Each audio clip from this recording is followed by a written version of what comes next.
Welcome to ILTV's Israel Daily. I'm Aaron Porras. And I'm Natasha Kircha. Coming up in today's newscast, both left and right-wing parties begin negotiating potential coalition. As the coronavirus panic continues, is Israel set to ban visitors from New York, California, and Washington, D.C.? And as the spring sets in, Israel is blooming, so stay tuned to find out some of the top places to see Israel's natural wonders in action.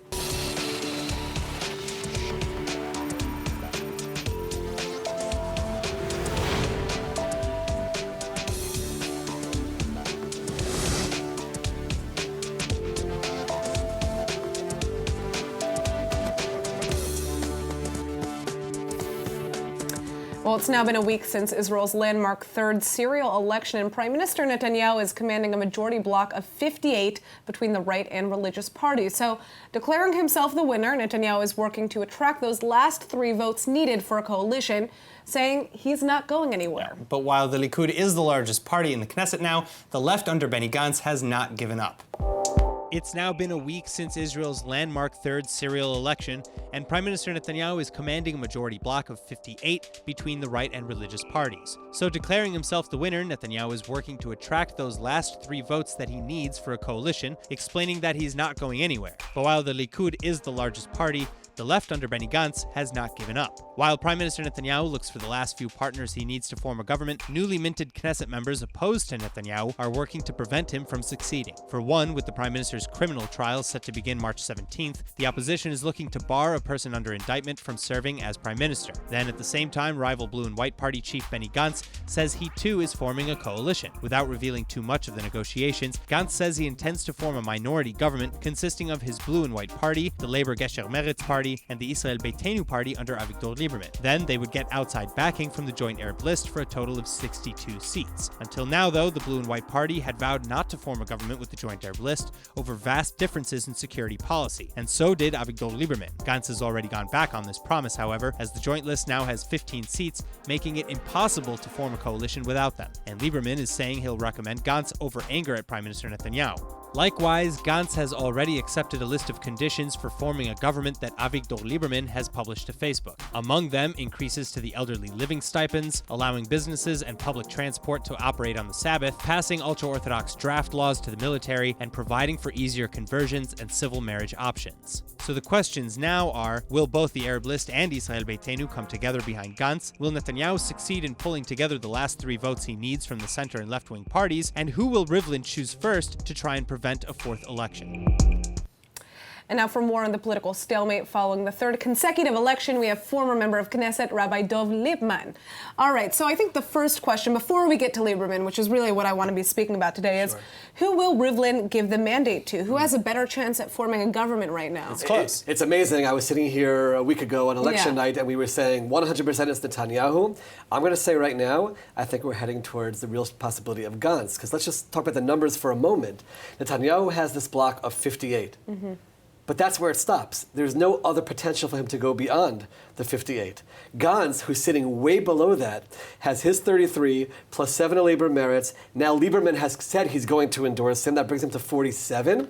All he needs is the endorsement of the 15-seat joint list, and he's at 62. And they're discussing that right now. Okay, but hold on. There are 2 things that I want to say there. I mean, obviously, there is a chance that there will be so-called defectors coming in from Blue and White, coming in from potentially the Labor Gesher Meretz bloc to the right. So that's still a feasible option or possibility. When it was more around 60 for Netanyahu, we thought, okay, he could peel off 1. I can just say from the inside right now, there is no discussion of anyone seriously considering joining, especially now that they see some pathway for Gantz. But let's go back to what you said about the Joint Arab List Party, because how would an Israeli, I mean, theoretically, let's say that they were to join the government, the question then is, how would Israel as a nation function with some of the... How would that government govern? Because they have so many different opposing viewpoints. Right. So let's take a step back for a moment. Right now we're talking about making a recommendation to the president. So that they can do, and Gantz can accept that recommendation without any major ramifications in terms of their platform. That's step 1. So your question was, who's going to get the mandate to form the government? Step 1 is that. Number 2, The joint list doesn't have to actually join the government. All they have to do is vote to support a government. So Gantz can have a government that has 47 seats, made up of those three parties, smaller than Netanyahu's bloc, but as long as he garners the 15 votes of the Arab parties to support that government, he can have a government with 47. And this is the minority government That's the minority government. Now, the joint list, you're correct. There's a long list of demands that they would make. And would they even do it? The reason why they might do it is because they see Netanyahu as a big obstacle towards whatever their goals might be, and just for the sake of taking Netanyahu down, they might join this effort. Right, but Gantz said right before the elections that there was no way that he was going to be willing to sit in a government with a joint Arab list. So just finesse that for a moment. I won't sit in a government with them. Can I sit in a government that has support from them? But again, the concerns that you're raising are correct. Listen, they don't officially accept a Jewish state. If he's reliant on them for his government to exist, what kind of demands can they make, even if they're not in the government at that point? I just can't help but think about the public, which has, I mean, overwhelmingly voted for the right. Okay, sure. And where does that put all of these voters? Who is representing them in this type of scenario? In that scenario, their leaders would be in the opposition, as happens in Israeli politics. But keep in mind, for this to happen, Lieberman has to be in cahoots, in partnership on some level with the joint Arab list, or vice versa. Right. The joint list of the Arabs has to work with Lieberman. So let's talk about these are the greatest foes that we've had in politics. So that's it. So let's talk about Lieberman's conditions for joining a coalition, which Gantz has apparently agreed to, and that includes raising the minimum wage for the elderly, raising the transfer, allowing public transportation to be up to local governments. The Haredi draft, passing the Haredi draft, and a number of other things. Now, what things would the joint list then demand, and would those things work? So the joint list would say fine with whatever Lieberman wants. It's interesting, Lieberman did not say one word about the joint Arab list in his list of demands. The first thing, when Gantz came out and said, I accept this, that means that he has eliminated the possibility of the ultra-Orthodox parties being part of any effort that he makes, because they cannot accept the religion and state demands that Lieberman made. So now the question... And the civil marriage demands, exactly. So what we're waiting for right now is, we're not even waiting for any action on Netanyahu's side, because like I said before, he has no place to go beyond the 58 that he has. The question is, what will the joint list decide about the recommendation and about supporting a government from the outside? Can Lieberman accept that or not? If that somehow works, we might be somehow avoiding a fourth election, but if not, we're on the path towards that. But one more thing, they are also saying they're going to remove the Likud Speaker of the Knesset, Yuli Edelstein, with their majority. That gives them control over the parliamentary setting in the Knesset, even if there's no government. And they can pass a law saying someone with an indictment cannot possibly put together a government. All of these things, I understand how there's a lot of truth to that, and there's chances here. But they would still need not only the support from the outside, from the Joint Arab List, to maintain their minority government, but the Joint List would have to continue supporting their legislation. And that's the big question mark. Can that work? Or is it just do they all have enough votes to pass anything in the end of the day? First of all, you're right. And second of all, maybe this is all posturing and a game of chicken to see, will somebody on the other side somehow say, we can't have a situation like this, and maybe they'll come over and try to work together. Right, and that's what I keep on, this idea of defectors. I don't think that's off of the table. It's not too late, We will see. All right. Thank you for joining us, Rabbi. Thank you so much. Thank you. All right. Now 4 more Israelis have now been diagnosed with the coronavirus, bringing the total number of known cases in Israel up to 25. And here's what's scary. All 4 of the new patients flew into Israel from different locations with different stopovers: Barcelona, Venice, Athens, Madrid, and Brussels. The Israeli Health Ministry has ordered anyone on flights with a known case of coronavirus to enter self-quarantine immediately. And as of now, the most severe case of coronavirus in Israel is a bus driver who chauffeured a group of Greek tourists around the country that were later discovered to be infected. The 38-year-old is unconscious but breathing in a northern Israeli hospital. Israeli Prime Minister Netanyahu is now calling the outbreak of the coronavirus a global pandemic and says that it's likely the worst in the century. Israel has already banned the entry of foreigners from several European and Asian countries as well, and now the country is mulling potential quarantine measures for Israelis and tourists traveling from the United States to Israel as well. On Saturday night, it was reported that passengers from New York, Washington State, and California will be subject to self-quarantine for 14 days under new regulations by the Israeli Health Ministry. Some of the news stories sum up what I have been saying to say Cuomo urges calm. I'm not urging calm. I'm urging reality. I'm urging a factual response as opposed to an emotional response. An estimated 80 to 100,000 Israelis are currently in self-quarantine, and large holiday and sporting events have all been canceled. Locals have also been advised against all non-vital international travel. Israeli police have also just set up a unit to hunt down quarantine breakers. The special unit will accompany health ministry inspectors who have been doing spot visits to make sure that people aren't breaking quarantine rules and mixing with the rest of the population. And so far, 9 probes have actually already been opened into people suspected of breaking quarantine restrictions. Now, Lufthansa, Iberia, Wizz Air, and Alitalia have already canceled flights to Israel, and Air France is halting flights to the Holy Land until March 28th. But in the meantime, the Israeli Prime Minister has just announced plans to have Israeli teenagers disinfect railway and bus stations during their vacation from school due to the coronavirus. Yeah, the Israeli leader claims that the virus has not been affecting children and teenagers, which is why they're the right fit for the job. The coronavirus doesn't typically cause serious symptoms against kids and adolescents, but they can still get infected with it and pass it on to their friends and family. Most of the coronavirus deaths around the world have been elderly people, but there have been teenagers who have died. And over 100,000 people have been infected with the coronavirus in over 90 countries, with over 3,400 dead. Israeli Prime Minister Netanyahu and United States Vice President Mike Pence have just announced that they will be working together in battling the novel outbreak by increasing technology and science cooperation as well. Now, the news keeps on changing, but for those who need a reminder, Israel has so far banned foreigners from entering Israel from the following countries: France, Germany, Spain, Austria, Switzerland, Italy, Andorra, San Marino, China, Hong Kong, Thailand, Singapore, Macau, South Korea, and Japan. So, coronavirus is here, that is a fact. But to panic or not to panic, that's the question. So joining us now to give us some answers is Dr. Dr Hoffman, the head of the Department of Standards and Regulations within the Health Ministry's Division of Health. Thank you so much for being with us right now. So how much is the panic and the hysteria warranted, if at all? Well, I don't recommend any hysteria and any panic. I think we should go by the regulations and the standards that the Ministry of Health has issued, and not do less and not more than needed. There's no need for panic. I think things are as controlled as possible. I think the Ministry of Health does a lot, immense work to try to control the outbreak.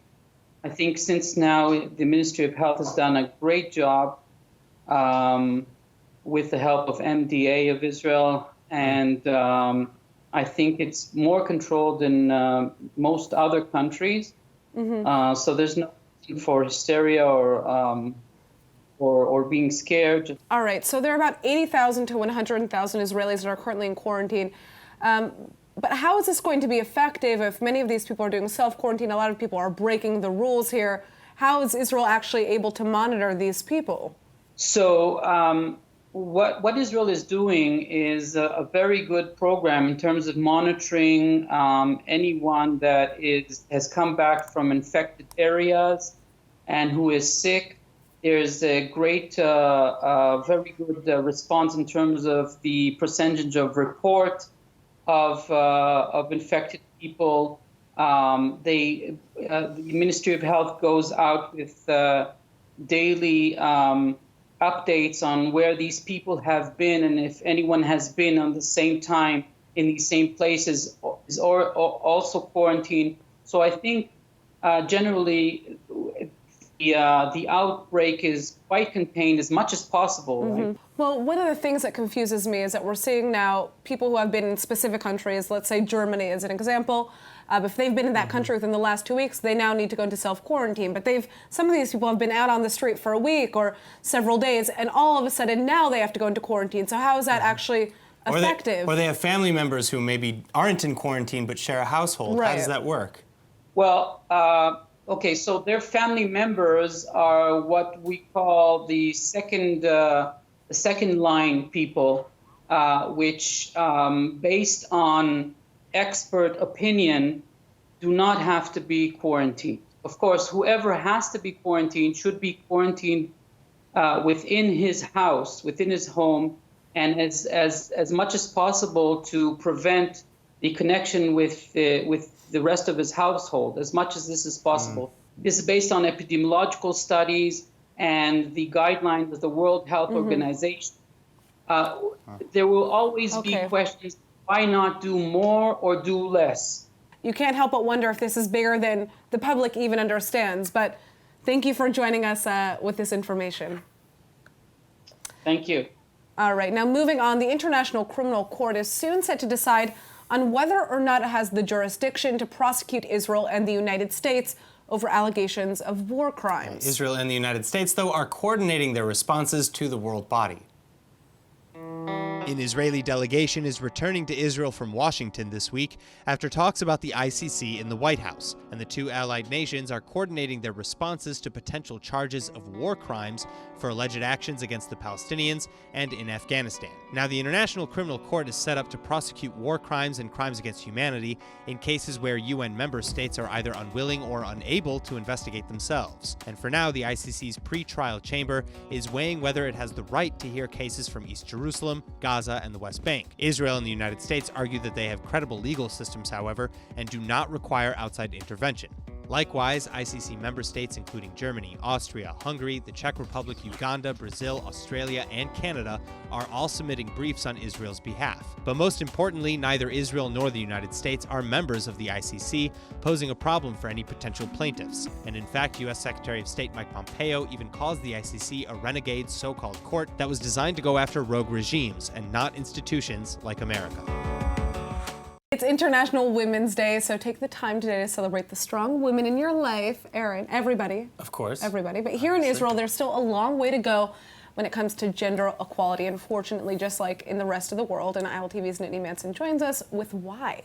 Happy International Women's Day, guys. Thank you. Yeah, I have some interesting statistics for you regarding women in Israel. The Women's International Zionist Organization actually releases these details almost every year for International Women's Day. And I'm going to break it down for you, starting with the bad and moving to the good. All right. First up, I want to talk about the wage gap. All right, this is going to be interesting. Yeah, disheartening is a little more like it. Women in Israel earn an average of 32% actually less than men. And that stat varies based on what industry the woman is working in, but the highest gap was actually among women who work in higher education. They're making 39% less. Wow. Now, what about women who are in positions of power? Well, there are 9 universities in Israel, but only one has a female president, despite women making up a majority of academic faculty. Women also invest a lot more time in caring for the household and their children compared to their male counterparts. 58% actually more time they're spending on childcare. And only 14% of CEOs in Israel are women. All right, well, there has to be some good news in here, right? You said there was good news. Well, don't worry, Aaron. I saved the best for last. Right. There have been improvements for women in Israel. In November, the IDF promoted the first female officer to the rank of Artillery Corps Battalion Commander. Yeah. And get this, a woman was elected to be the mayor of Haifa, actually, which is one of Israel's 3 biggest cities. Her name's Einat Kalish Rotem, and also a candidate in the Arab Joint List Party, Iman Katif Yassin, is set to become the first hijab-wearing Knesset member in Israel. Interesting. All right, so that's good to hear. So what kinds of things are people doing today in Israel in honor of International Women's Day? Well, in honor of Women's History Month, which also happens to be in March, Wizo Israel will be taking over Tel Aviv's King David Boulevard on March 23rd and hosting a bunch of activities. There's going to be stand-up comedy, musical performances, art exhibitions, and self-defense workshops. Cool. Definitely going to check that out. Yeah, absolutely. All right, well, Nittany, thank you for the scoop. There was a mix of good and bad there, but we are moving forward. There are strides being taken, so something positive to think about. My pleasure. All right. And one of the things I hate thinking about the most when I wake up is, what am I going to wear? Yeah, I've always wished that I could just have a personal stylist that would tell me what to put on in the mornings, but now it actually looks like there is a new solution. Wishy is a startup founded by Israeli and American women, and joining us with what they do is Aya El-Hanan, the co-founder and CTO. Hello. All right, so tell us how you're going to make our mornings easier. Okay, so it's super easy. We created an app and a website where you can just log in, book a stylist that best matches your style and budget. Then you just start chatting with your stylist and receive looks You can say what you like or don't like, and then simply click the items and buy them. Interesting. Okay, so you have somebody on the other side of the phone, okay, who basically gives you ideas for what you can wear, and how can you be sure that what you're buying is going to fit your body type? I mean, that's So the thing is, we created a style quiz where you actually put in all your preferences, even like colors you like, fabrics you hate, your size or budget, everything. So when a stylist comes to create the look, she already have all this data, and she creates super fast looks for you. With all the items that really match you. So it's like full outfits. We're talking about the whole look. So yeah, mostly it's looks. But if you just look for a specific dress or shoes, you can say so. And so you can say, I only want that part of the outfit. I don't like the shoes. Yeah, you can and kind of I pick and think choose. the most important thing is that you can use stuff in your closet, so it doesn't have to be a whole new look. I was just gonna ask, do they help you maybe pair things that you already own, or is it all only for shopping? Yeah, Wow. yeah. So you can basically use your closet smarter and buy new items that match what you already have. Wow. Yeah. Okay, so this is very interesting. How did you guys come up with this idea? So one of the founders is Carla Welsh. She's a celebrity stylist for many years. And basically she wanted to give the same experience to like everyone. To the normal people. To the normal people, Yes. yeah, not just Justin Bieber and Oprah Winfrey. Yeah. So what we did, we took the offline traditional styling process and we took it online. Interesting. Yeah. But I mean, sorry, I'm just trying to wrap my mind around this, because for me it would help, because I really hate shopping. I mean, I absolutely hate it. But how can these stylists know enough about you if they don't actually meet you and see you physically? So you can upload pictures. Basically, you say like everything about your style. We have these mood boards where you say if you like this style or not. And the stylists actually have the same quiz. So we know exactly what stylist to match you. Oh, wow. So it's Yeah. not just like a random, hey, this is a stylist who now has your profile. It's here's a stylist you're who being thinks matched. like you. Yeah, It's like the exactly. Tinder of styling. Wow. Yeah. Very cool. Interesting. Is it available for men? Yeah, sure. We have a full experience for men. I would say that our clients are like 80-20. Sure, but still. Like- All right, That's 20% awesome. men, 80% Yeah, women. something Both of like us that. have something in this app. Yeah. Thank you so much for Amazing. joining us. Sure, Ariane. thank This you is so much. So cool, so Thanks. cool.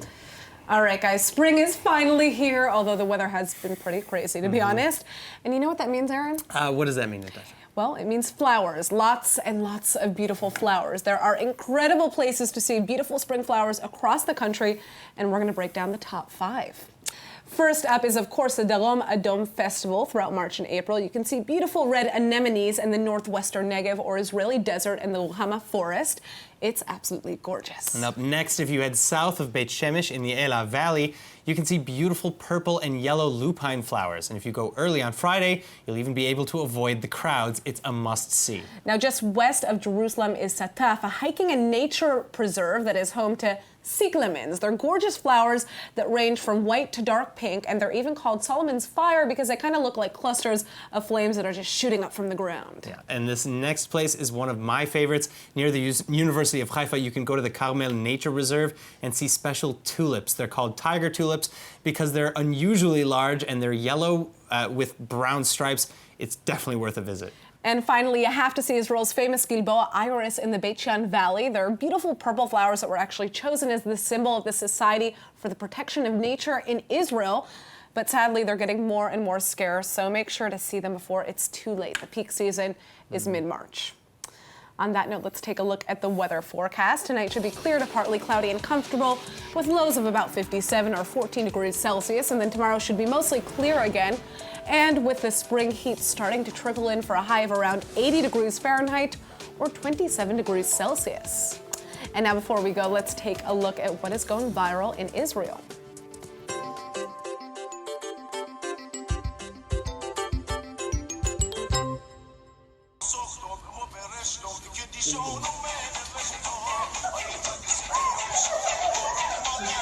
All right, so that is how medical professionals in Iran are actually dealing with the whole coronavirus epidemic. Hazmat suits, dancing. I mean, honestly, we could learn a lesson from them because we're all panicking about this virus. You Some gotta people keep are it having light fun. a little, yeah. A little bit. All right. That is it for today's news. Today's exchange rate is 3.49 shekels to the American dollar. For more news from ILTV, please like ILTV on Facebook, follow us on Instagram, and subscribe to our YouTube and Roku TV pages. I'm Aaron Porras. And I'm Natasha Kirchuk. Thanks so much for watching.